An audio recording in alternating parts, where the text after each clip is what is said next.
பாண்டிச்சேரிக்கு குடும்பத்தோடவோ, ஃப்ரெண்ட்ஸோடவோ, இல்ல லவ்வர்ஸோடவோ டூர் வரவங்க மறக்காம சுத்தி பார்க்க வேண்டிய 10 இடங்கள பத்தி பார்க்கலாம்.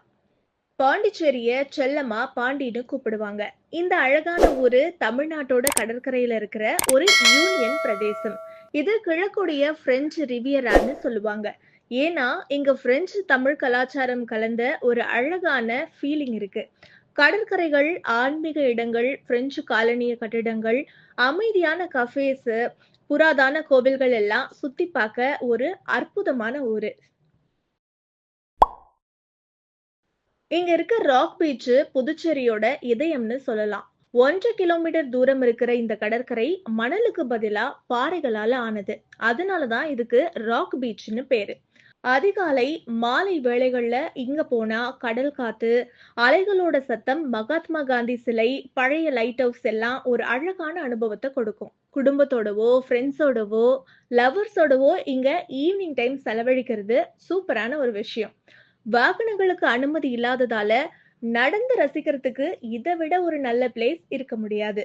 பக்கத்துல இருக்கிற சின்ன கஃபேஸ்ல டீ, காஃபி குடிச்சுக்கிட்டே கடல் அழக ரசிக்கலாம்.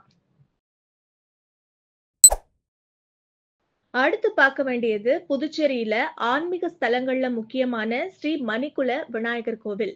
500 ஆண்டுகளுக்கு முன்னால கட்டப்பட்ட பழமையான கோவில் இது. இந்த கோவில்ல 7.5 கிலோ தங்கத்தினாலான தேர் இருக்கு. முக்கியமான திருவிழா நாட்கள்ல இந்த தேர் வலம் வரும்.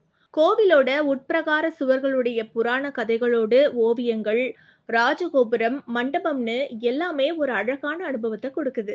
இந்த கோவில்ல இருக்கிற தொல்லைக்காது சித்தர் ரொம்பவே பிரசித்தி பெற்றவர்.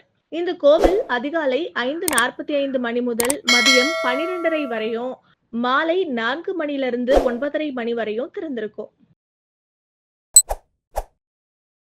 புதுச்சேரியில அடுத்து பார்க்க வேண்டிய இடம் ஸ்ரீ அரவிந்தர் ஆசிரமம்.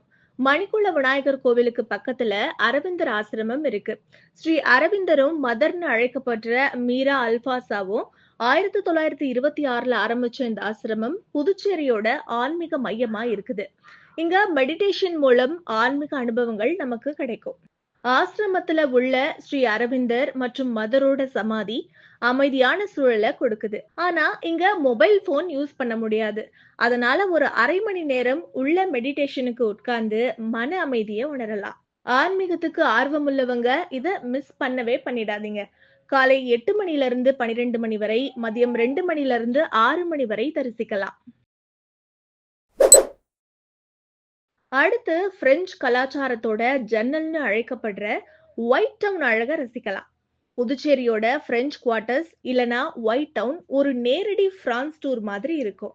போகன்வில்லா பூக்கள், மஞ்சள் நிற கட்டிடங்கள், காலனியல் காலத்து வீடுகள், கோபுல்ஸ்டோன் பாதைகள் எல்லாம் ஒரு பழைய உலகத்து நினைவை நமக்கு கொடுக்கும்.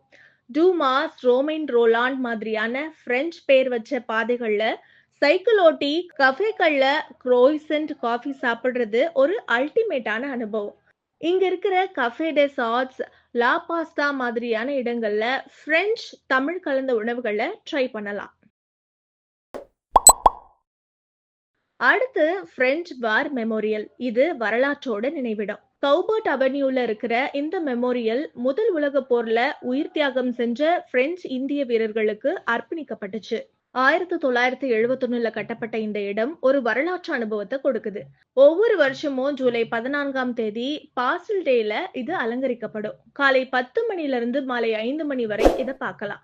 இங்க இருக்கிற தோட்டமும் கடல் பின்னணியும் ஒரு அமைதியான அனுபவத்தை கொடுக்குது. இதுக்கு அடுத்து பார்க்க வேண்டிய இடம் basilica of sacred heart of Jesus. தெற்கு புல்வார்ல இருக்கிற இந்த கிறிஸ்தவ தேவாலயம் புதுச்சேரியோட 21 பசிலிகாக்கள்ல ஒண்ணு.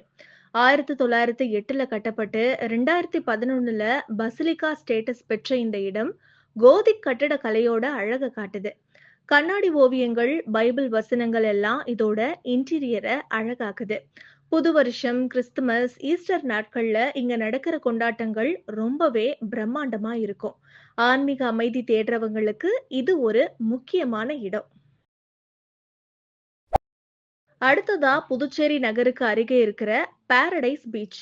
இது நோனாங்குப்பம், சுண்ணாம்பாறு பகுதியில இருக்கிற பாரடைஸ் பீச். புதுச்சேரியோட மிக அழகான கடற்கரைகள்ல இதுவும் ஒண்ணு. இங்க போகணும்னா படகு மூலமா பயணிக்கணும்.